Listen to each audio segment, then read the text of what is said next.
So the 2019 National Book Award shortlist has been announced. So let's talk about the 5 books that did make the shortlist. I cannot wait to tell you all about them.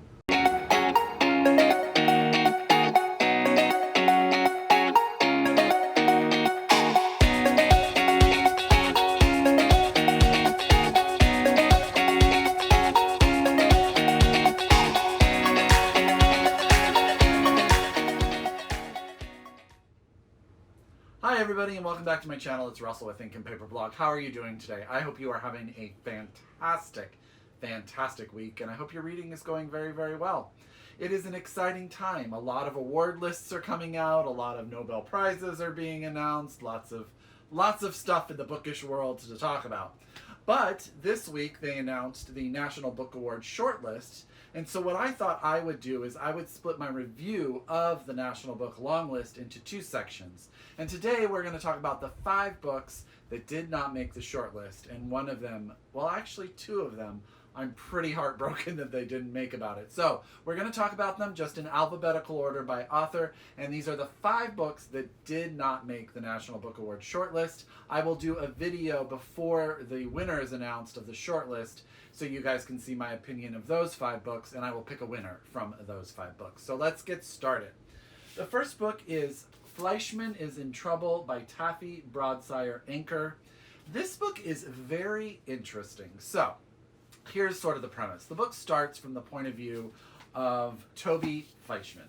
Now, Toby Fleischman is a newly single man in his 40s. He has just divorced his wife. He has 2 young kids, and his life has utterly changed. At the start of the book, it opens up with him getting a text message from his ex-wife that she has had to leave early for this event that she was going to, and she has left the 2 children a day early with Toby.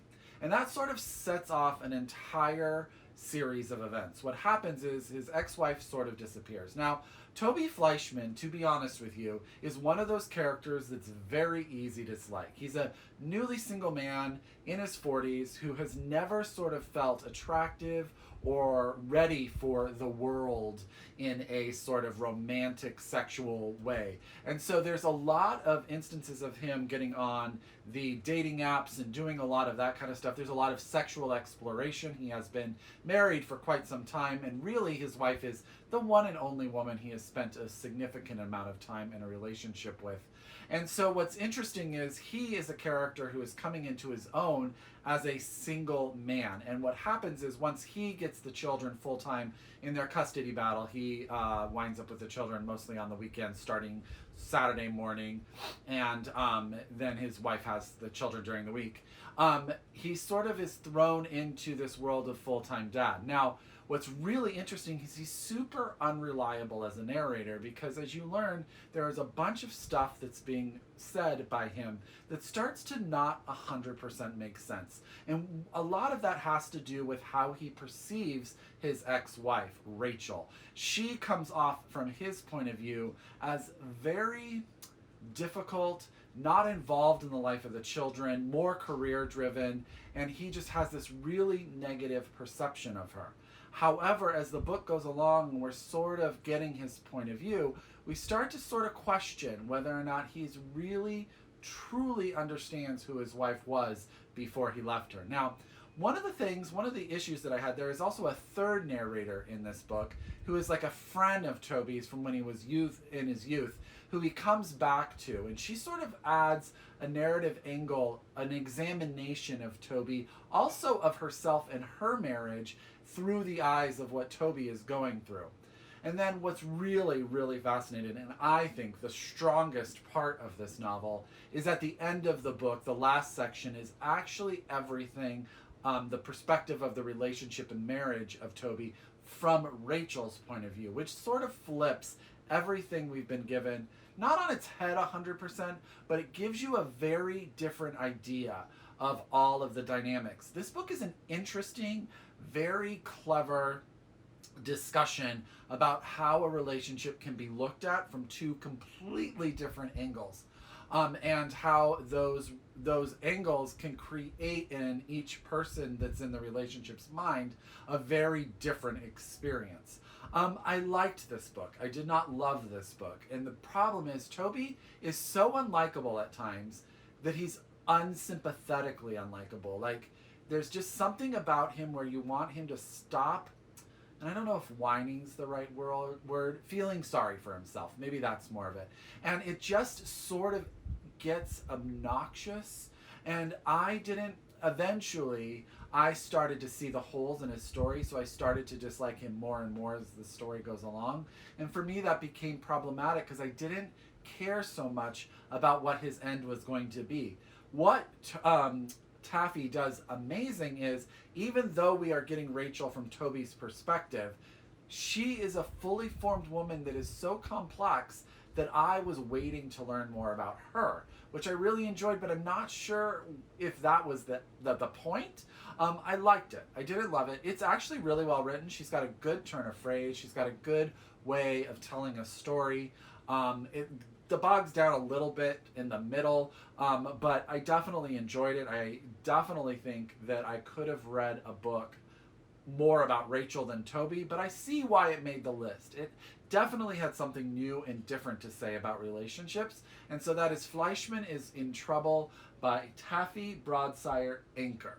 Okay, the next book that didn't make the list is one of the two short story collections, and so I've read both of the short story collections, the one that made the short list and the one that did not. And actually, the one that did not make the short list is actually my favorite, and that is Blacklight Stories by Kimberly King Parsons. Now, it is very hard to review a short story collection, and this one specifically, because what makes it so brilliant is every story is very different. The characters, the perspective, the points of view, the themes, they're all very different, but there's a cohesive feeling to sort of this analytical world that Kimberly King Parsons is breaking up. The back of the book talks about how it sort of looks at love and the banality of self-loathing, the scourge of addiction, the myth of marriage. And what she does is she takes sort of these ideas and these normal everyday occurrences and puts them in such a way and sort of just looks at them so uniquely. I truly liked this collection a lot. I really wanted to see it on the short list because I would love to see Kimberly King Parsons read from her book. I'd love to see sort of her interpretation of the voice of some of her characters. If you are a short story collection lover, if that is one of your genres, highly recommend Blacklight Stories by Kimberly King Parsons. The next book that didn't make the shortlist, and this is going to be probably the hardest one for me to talk about, if I'm being honest, because it threw me for one heck of a loop, and that is The Need by Helen Phillips. This is one strange, wacky, crazy, fascinating, fantastic book. So this is the story of Molly. Molly is a mother. She is married with two children, one younger son who is still breastfeeding, and then a toddler daughter. Molly, for a living, is a anthropologist, and she is currently working at a site that is finding fossils of lost, unknown plant life. And, however, Molly has been finding these weird artifacts inside the dig site that are all things that we have here in our world, but they're all slightly off. And one of the items she finds is a Bible where all of the mentions of God are, when discussed in the Bible, are with a feminine pronoun, she. And she is sort of how God is spoken about in that book. And then what happens is they create sort of this experience where people can come and tour, and these objects, and especially this Bible, become quite a fascination. The book starts with Molly hunkered down in her house with her two children sort of sitting on her, knowing that there is someone in her home, and she is trying to figure out what she is going to do. We soon find out, and this is not a spoiler because it happens very soon at the beginning of the book, but we soon find out that it is actually another version of Molly from a different timeline that has traveled through the excavation site. And as she's traveled through the excavation site, she is now in Molly. So the new one goes by the name Moll, and Molly is our main protagonist. And what we find out is that there has been a tragedy, a huge tragedy in Moll's life, and she has somehow been pulled from her timeline into Molly's timeline, and what she wants more than anything is a connection with Molly's children. And this weird dynamic between these two women, as Molly self-analyzes by seeing how Moll is with her children, also how this dynamic of allowing Moll to mother her children and sit on the sidelines, and sort of how well you know someone who is invading your life, who at the same instance looks and acts and has the same mannerisms as you yourself. This book is crazy strange because you're sort of in this weird dynamic. There's this like attraction between the Moll and the Molly, and you know that they're just trying to figure out who they are and how they are going to coexist, if they should coexist. But there's a lot of like disenchantment, Molly with her own current life, and Moll as she realizes that she's not really living her own life. She really does start to realize that she's living someone else's. And yeah, so that's how I'm going to explain this book. I will say that I listened to this one on audio. The audiobook is fantastic. And the narrator does a really great job. It is just a weird book, so you really do leave thinking about 100 different things. You think about people, you think about yourself, you think about what this idea of, are you uniquely specific to your life, or could someone come in and be you and no one would notice? Would you want that? Would that entice you to go live a different life?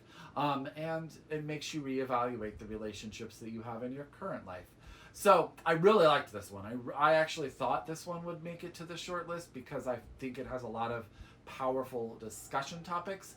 But I definitely would recommend this book to a lot of people. And my friend Chris at Chris's Bookish Cauldron gave this 5 stars. So definitely recommend reading it. And I'd love to know what you guys think about it. So that's The Need by Helen Phillips. The next book I've actually already reviewed on my channel, and that is On Earth We're Briefly Gorgeous by Ocean Vuong.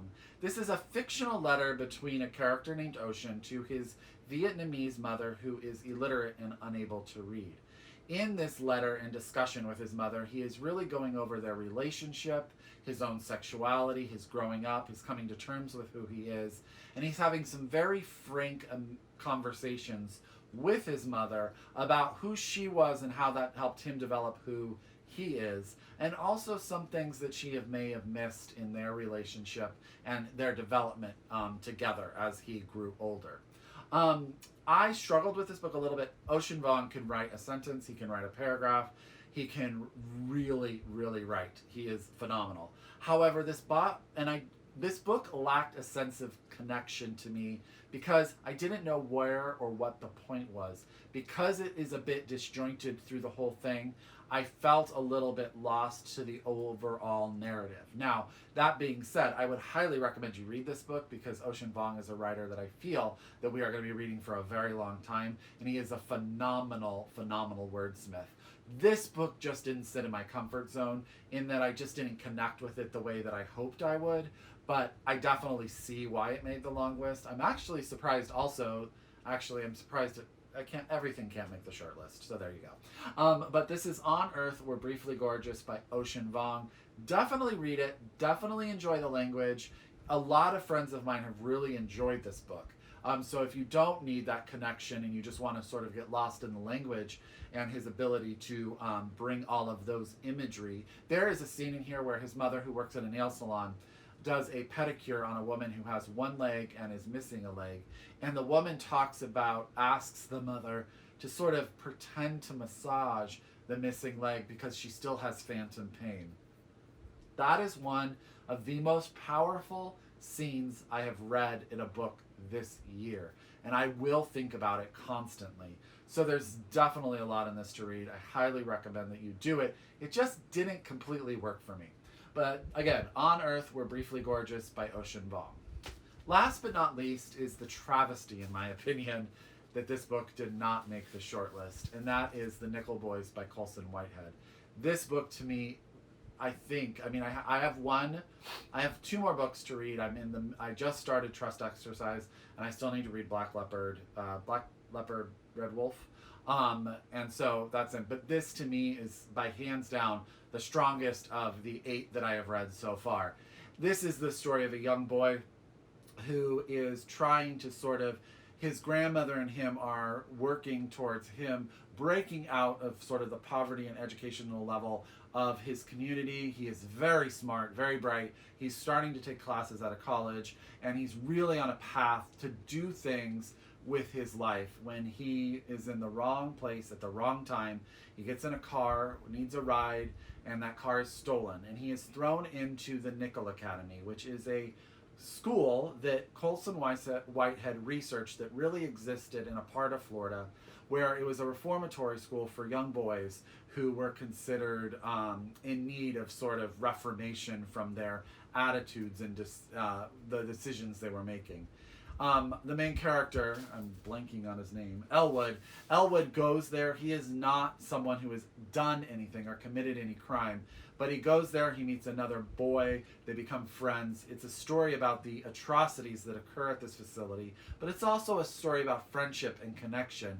The book then has another narrative arc in the current, or sort of the 70s, I believe, where we have Elwood, who has started a business, and he is living his life and trying to figure out who he was, and also thinking about the Nickel Academy and what happened there.